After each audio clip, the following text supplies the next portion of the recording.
Uh, Hello, everyone. Welcome to the 10th meeting of our General Academic Seminar. On this occasion, we have the pleasure of presenting Humberto Contreras Carrasco. Humberto is currently studying for a degree in physics at the University of Guadalajara. Humberto is currently writing his thesis under the supervision of Dr. Thomas Goring with the topic of different learning rules to the Hopfield networks, their properties and their limitations. uh, if everyone wants to ask any question, please post a message in the chat and we will gladly give you the floor. From those on the YouTube channel, at the end of the presentation, Humberto will answer the question you leave us. Once again, welcome everyone, and welcome to Humberto. Thank you. Yes, my speech today is going to be an introduction to neural networks. I will try to explain their importance, how they work, what do they represent, and some examples in their study about what how we will solving some of their enigma or their problems here in this day and age.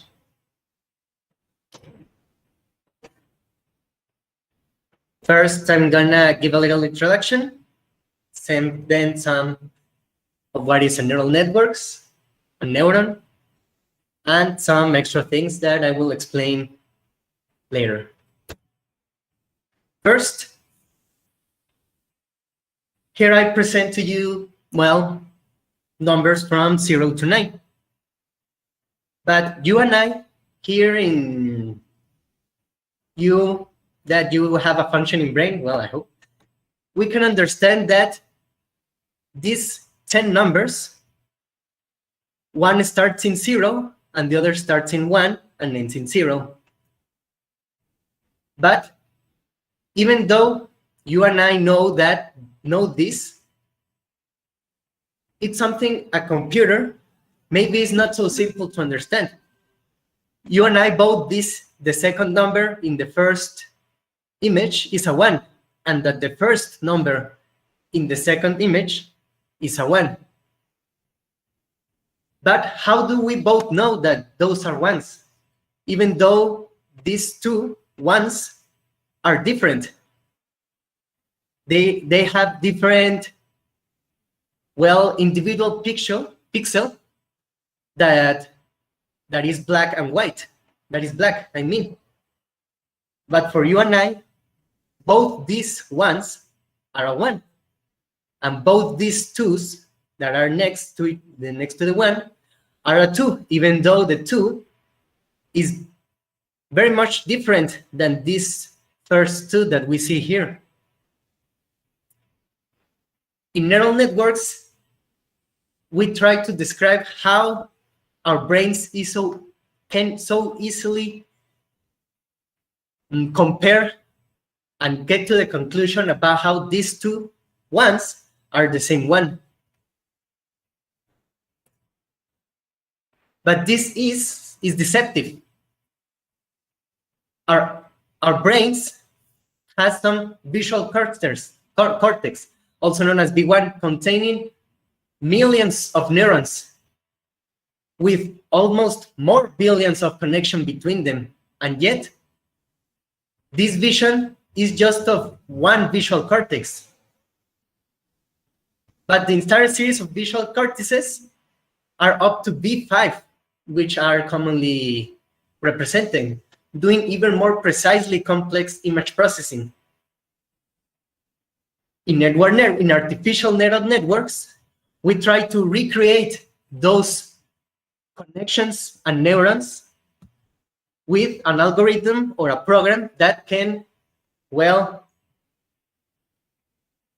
mimic those connections so we can understand them furthermore. An artificial neural network, or ANN, is a piece of concurrent system designed to simulate the analysis the brain makes to process information. Neurons are connected to each other through various patterns, allowing them to output some neurons to become input of others.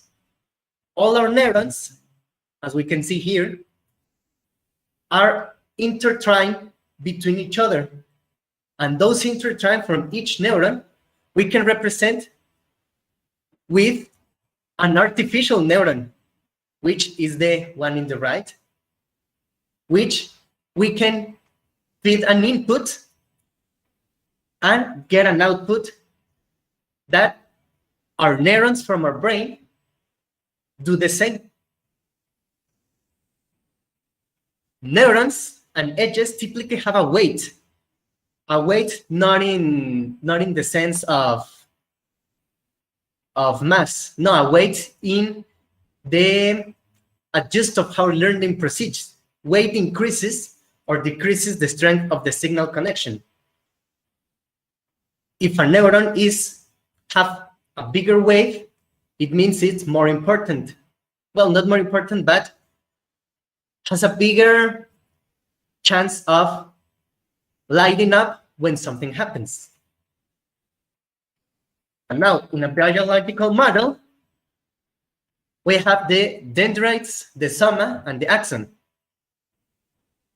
The dendrites in a biological method act as the input vector. The soma acts as the summation function, and the axon gets the signal from the summation behavior, which occurs inside the soma, and give us an output. Here we can see how, in here, these dendrites are what I previously described as the millions, the 140 millions of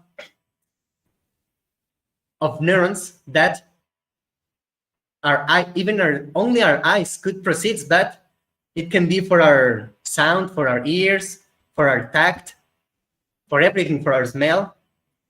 Here I will mostly talk about, well, visual neural networks. The axon is going to act as the connection between the other neurons, and it's going to generate more billions of connections, since each neuron is connected to a lot more. And we can determine those connections and the weight of those connections with artificial neural networks. And for those summation function and how the input vectors are perceived in the artificial neural networks, we have something called activation functions, which defines the output of that node of the connection given in the input or set of inputs. It is a mathematical gate in between the input feed that current neurons and its outputs going to the next layer. Each neuron are its nodes or weight connection. It's going to have some function that it's going to connect it to the next neuron or to the next output of neurons.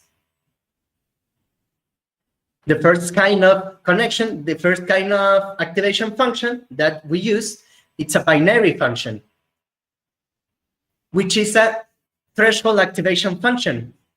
If an input is below that threshold, the neuron is either activated or is not activated to the next signal, to the next layer of neurons. In other words, if the input to activation function is greater than that threshold, the neuron lighten up, or how do you say it? It sends an electric function, an electric charge, you could say. But if it's deactivated, the input is not considered for the next hidden layer, or the neuron simply just doesn't activate. And now, another one that is commonly used is the sigmoid activation function, that instead of being just zeros and ones, as in the binary step function, this input can also take any number between 0 and 1. The Sigmoid neuron has weight for each input, but those outputs are not just 0 and 1. It's defined by the Sigmoid function that we can see here, that instead of being just 0 and then jumping to 1, it can take any value between 0 and 1. So thanks to this, it prevents jumps in our output value, which results in, as I previously talked, in here, we can see a 3, in which each input, this is each neuron, we can see a 0 is black and a 1 is white. But even each input between 0 and 1 can be seen here. A 0.7, it can be, instead of 0 being not activated and 1 activated, it can be, well, somewhat activated in here in 0.5, or a lot activated in 0.9, or a little activated in here in 0.1. Instead of in the binary section, which give us either activated or not activated, we can have all the threshold, all the range of activation between a little activation and completely activated, those neurons. And this leads us to the next topic, which is the perceptron. But how does a perceptron work? A perceptron takes, as previously talked, a binary inputs of x1 to xn, as we can see here, and produces a single binary output. And here we just gonna put a single output with its respective weight for each input. The weight being, as I said, the summa or the summation function of the neuron. In here in the perceptron, the neuron's output is 0 or 1. It's determined by whether the weighted sum, and here we can see, it's going to be, well, as simple as that. All these are vectors, well, or these are vectors, and are multiplied by the inputs, which are some kind of number. If it's all this sum, the sum of all these weights times the inputs of x1 to xn is less than or greater by the threshold value, it's going to be activated, the output value, so it's going to give us a 1 or a 0. And just like the weights, the threshold, it's a real number, which is a parameter of the neuron, as we saw in that tree.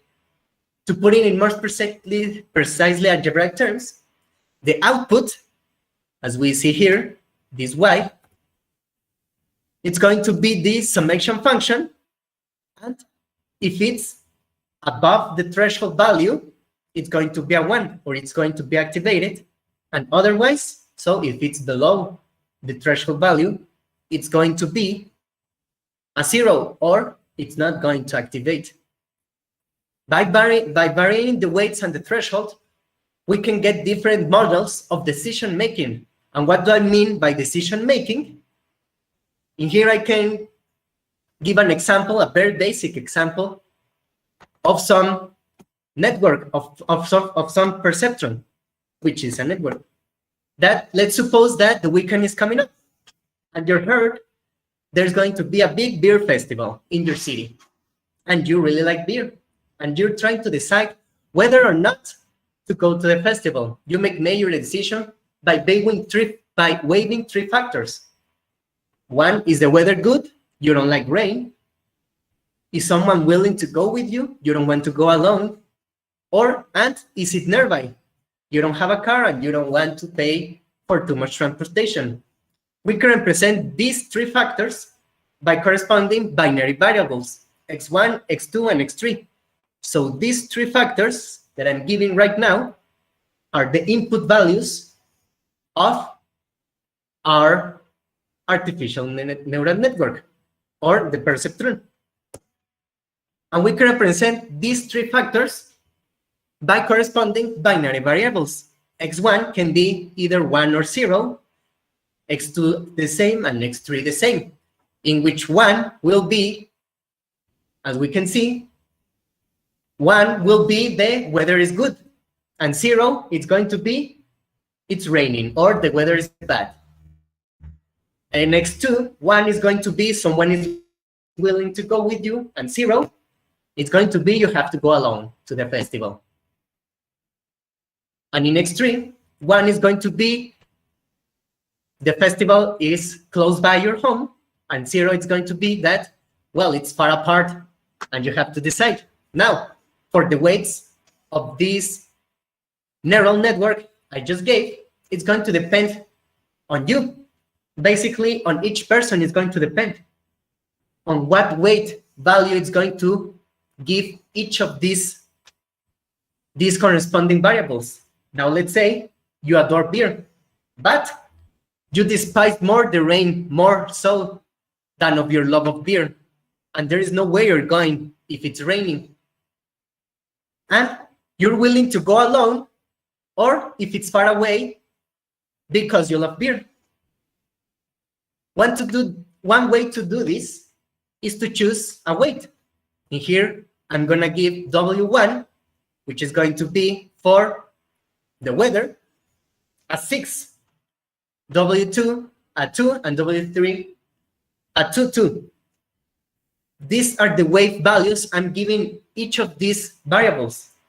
And because I'm giving W1 a 6, or such a high number compared to the other two, indicates that the weather matters to me a lot more than to someone else. Much more than whether to go alone or if it's nearby. So right now we've created a network of 3 inputs and 1 output, as the same of the perceptron, that is the 1 output. And if we say choose a threshold of 5, for example, with these choices, the perceptron implements the basis of the decision-making model. So if it's raining, this is a 0. So the weight for W1 is going to be 0. Well, the summation function of X1 times W1 is going to be 0. And if the other two are 1, the summation of these two is going to give us 4. So if we put a threshold of 5 and 4 is less than 5, if it's raining, there's no way we're going to the festival. But let's say we choose a threshold of, I don't know, 3. So what happens if it's raining? This is a 0, and this summation of X1, W1 is going to be a 0. But a friend is willing to go with us, and it's really nearby. So these two are going to give us 4, and it's 4 is greater than 3. Then that means we decide to go to the festival, and by varying those weights and those thresholds, it's going to give us different decision-making process for us to go to these festivals in this example. And now, this is how perceptrons works, but in neural networks, it's not that simple. And one of our, well, not one of our friends, but one guy made a very good model of how this vision cortex could work. And it's Hopfield. And a Hopfield network, it's a form of recurrent artificial networks that John Hopfield invented. This network serves as a content address memory system. We are going to remember this memory system for later with binary threshold units. So what does binary threshold unit means? As I said before, it's going to have 2 values. It's going to be either 0 or 1, or in which Hopfield uses more frequently, -1 are 1. So the two possible definitions for this I, or for the output unit, it's going to be 1 or -1 for the summation function. In here, S is equivalent for our X. But the difference is that the weight function, it's a matrix. And the S, it's going to be a vector. Or a 0 and 1, where, as I say, Wij, it's going to be the connection weight between or from unit J to unit I.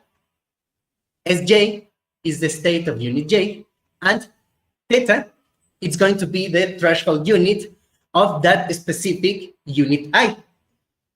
We can describe it as a network of nodes, or units or neurons connected by links. Each unit has two states at any point, 1, -1, or 1. Hopfield uses this in here. 0 is going to be a white, and 1 is going to be a black. And sorry, Humberto, we have a question from yes? Alejandro Ramirez. He says, in slide 17, how do you decide the range that the weight could take? We decide. It depends on each person. If one person doesn't really like beer, well, the weight in this, the threshold and the weight is going to vary. In here, I put a large value of W1 because it indicates that to me, well, to the person going to this festival, the weather matters a lot. But let's say that I really love beer and I don't care much about the weather, if it's raining or not. It's just going to be a little, well, a mishap. So the weight value I can put to W1, it's going to be 1 or 2 even.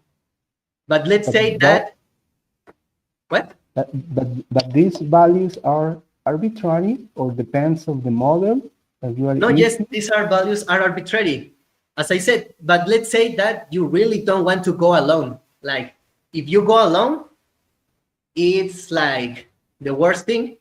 So instead of W1 being the high value, it's W2 being the high value. I mean, they doesn't feel any normalization relation? Well, right now for the perceptron, these are indicated by each person. As I said, these weights function, well, these weight values represent, well, different kind of person. As I said, even if let's say you don't want to go. Okay, Alejandro has another question. He says, but how do you decide the possible values, the maximum value of one of these weights, for example? It's completely arbitrary?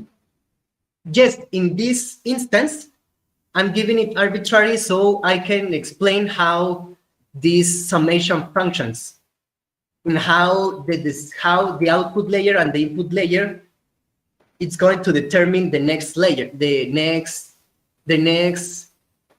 layer of neurons. This is just an arbitrary thing I put of weights and threshold. In here, threshold, I choose a 5, but as I said, it could be a 3, it could be a 1. If the threshold is a 1, you only need to one of these conditions to activate. If someone is willing to go with you, that means there's a 2, or if it's nearby, that's a 2, or if it's not raining, that's a 6.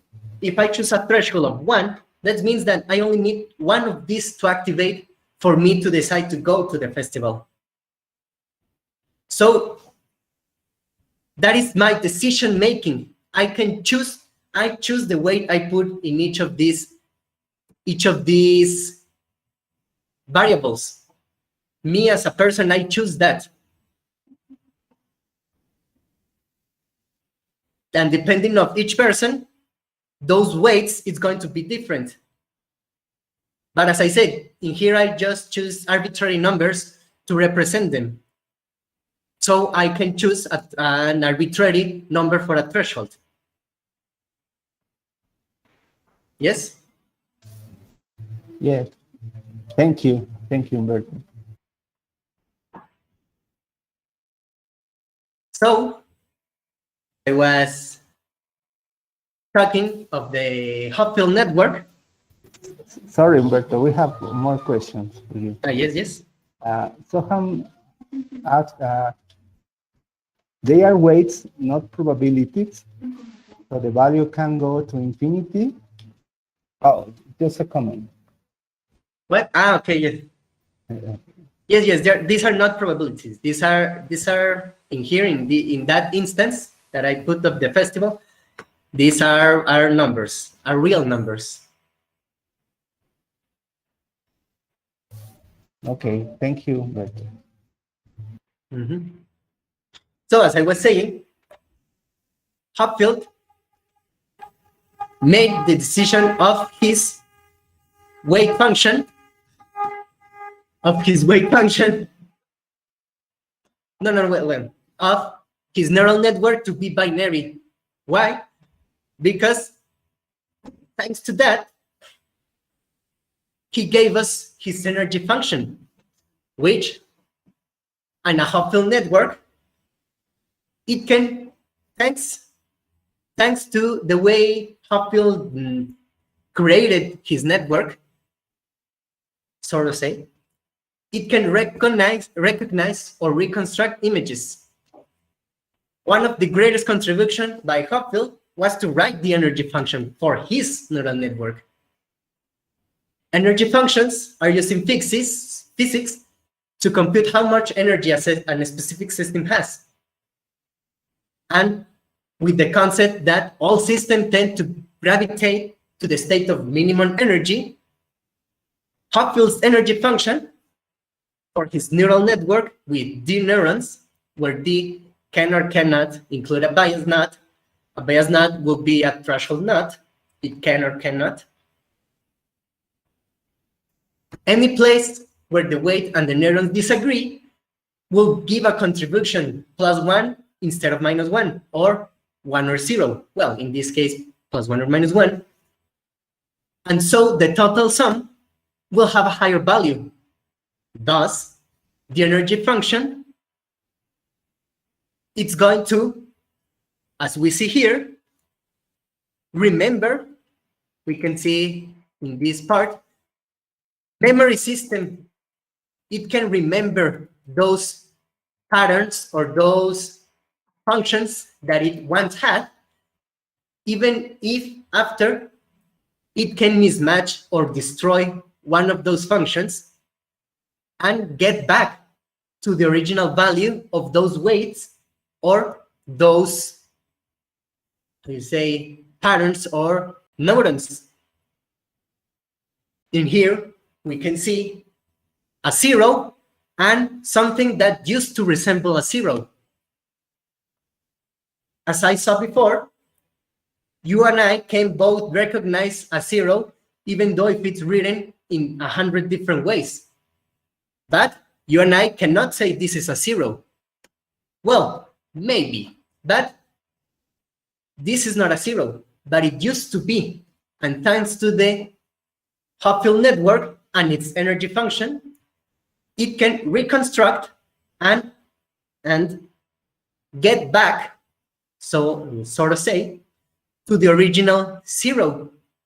And it can do it for, well, any pattern that it gives. If it was a 1 and it was destroyed, or it was, well, let's say, put a lot of pixels here, different, it can come back to this 1 after it was destroyed, and it can reconstruct the images it once had.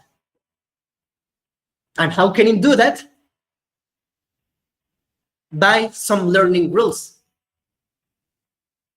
In neural networks, a learning rule means to adapt or to change in itself as when there is a change in the environment.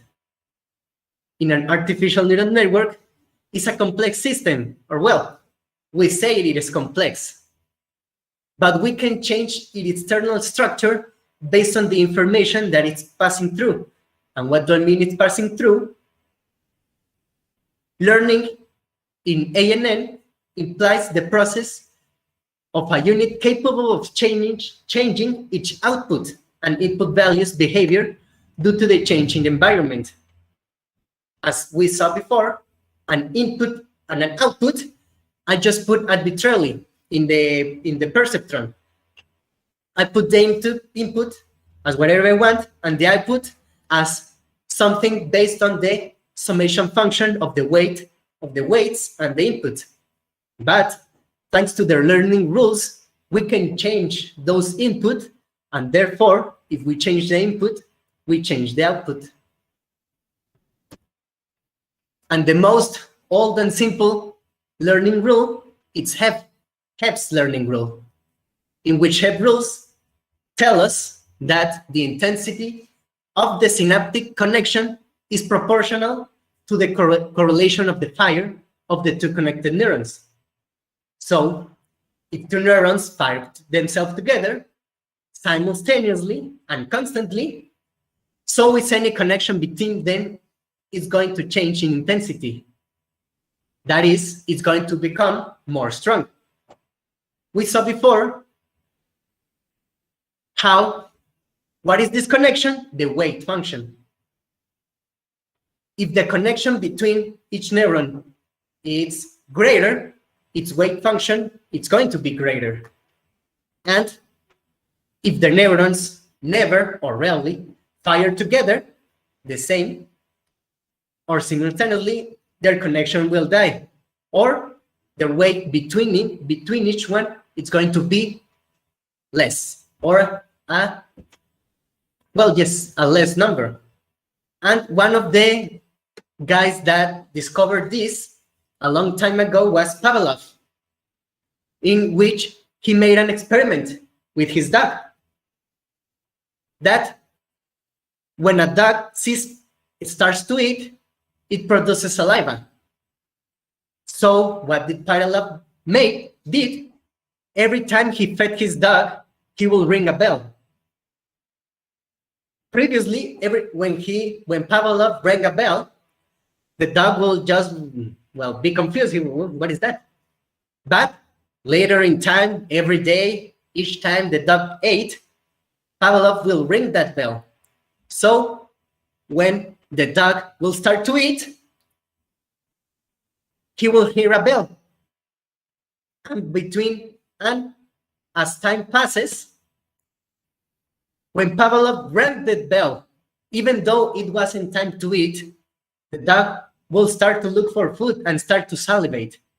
What will this mean? Well, it will mean that the neuron that connects the ear to the ring of a bell started to connect or the connection becoming strong with the neurons of the mouth that started to salivate when it started to eat.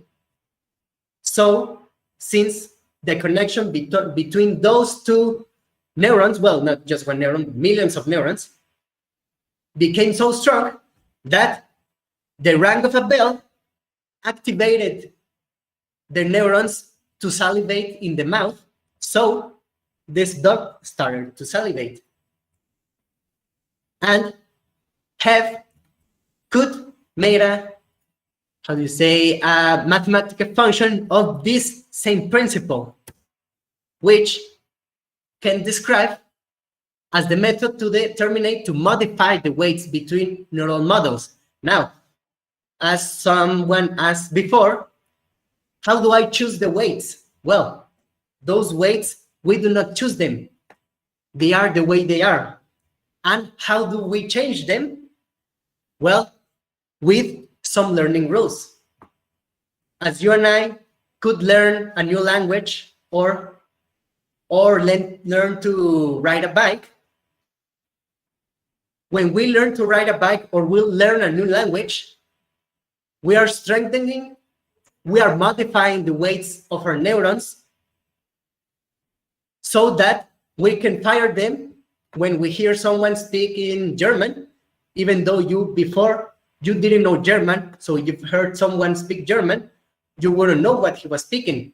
So the neurons of the understanding of what he was speaking will not activate. But later, when you learn German and you hear someone speak German, those same neurons, well, not same, but those neurons will now activate or will generate a stronger weight so you can understand that.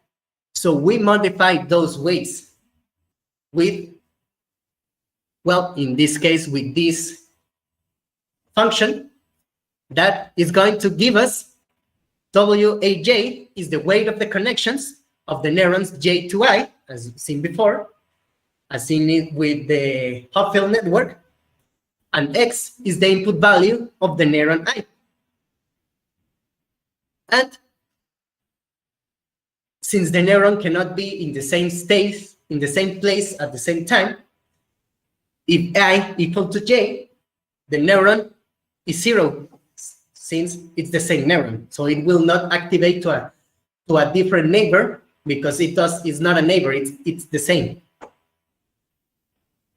And with this, I will finish the talk.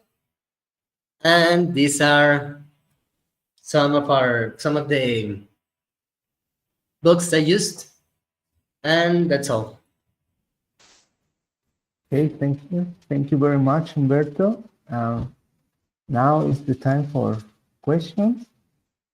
If everyone has any questions.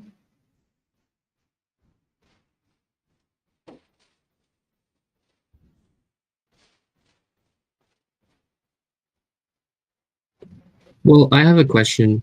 So whenever you want to use a neural network, do you, if you wanted to start like 0, do you create like a graph or something to represent this How can you start at 0?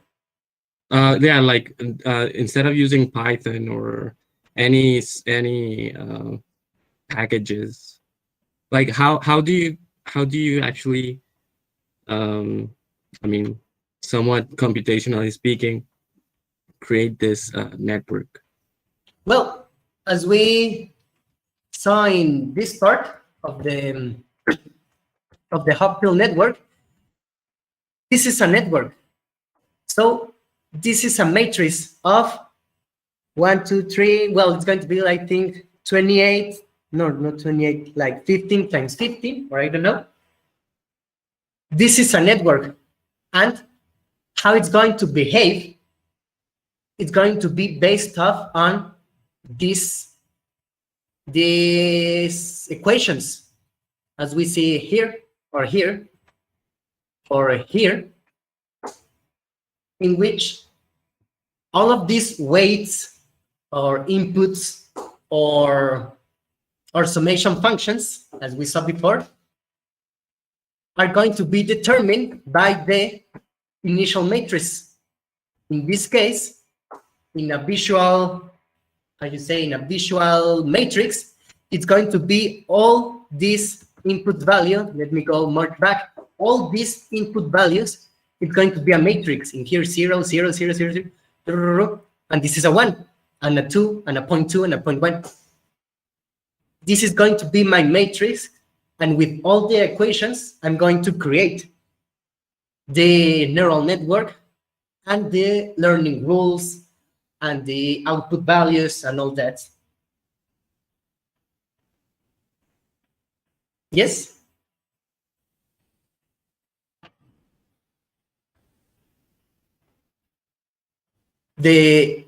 As seen here, in this one, it does have all the range between 0 and 1. But in Hopfield, these ones are just 0 and 1s.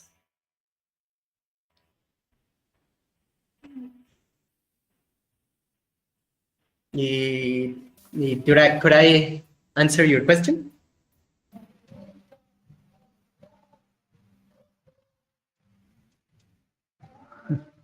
I think yes. Any more questions?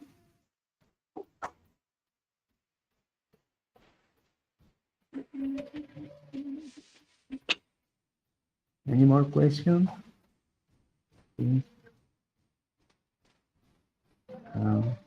Okay. I mean, I could comment on the last question, maybe. Okay. I'm not Please. sure. I think your answer was not very precise, Humberto, maybe. Oh, okay. So, of course, it's true that the pattern initially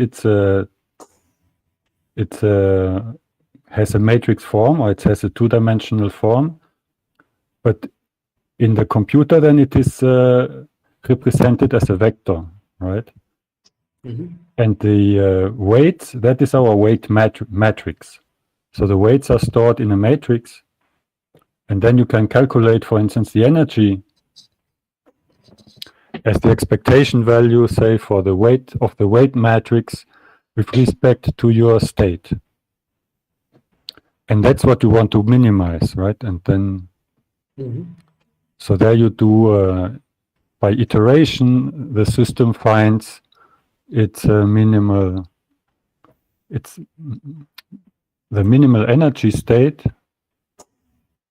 and it's as it works as we heard before. I don't remember, maybe in a few talks, by this metropolis or Glauber process, right? Of minimizing. So for each neuron, you change its state or not, depending whether the energy decreases or not. So this is how it works. Thank you. Any more questions? From YouTube, maybe?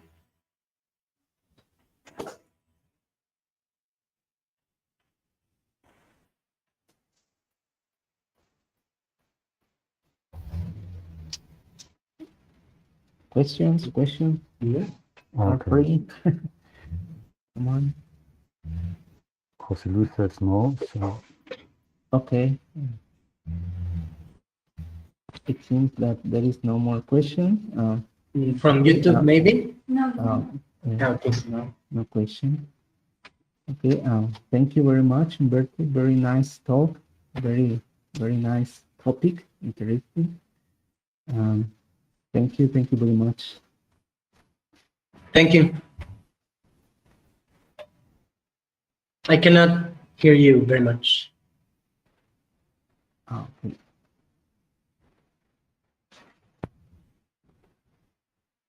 Okay, I think that we finish our session for today. Thank you to everyone, and thank you to Humberto.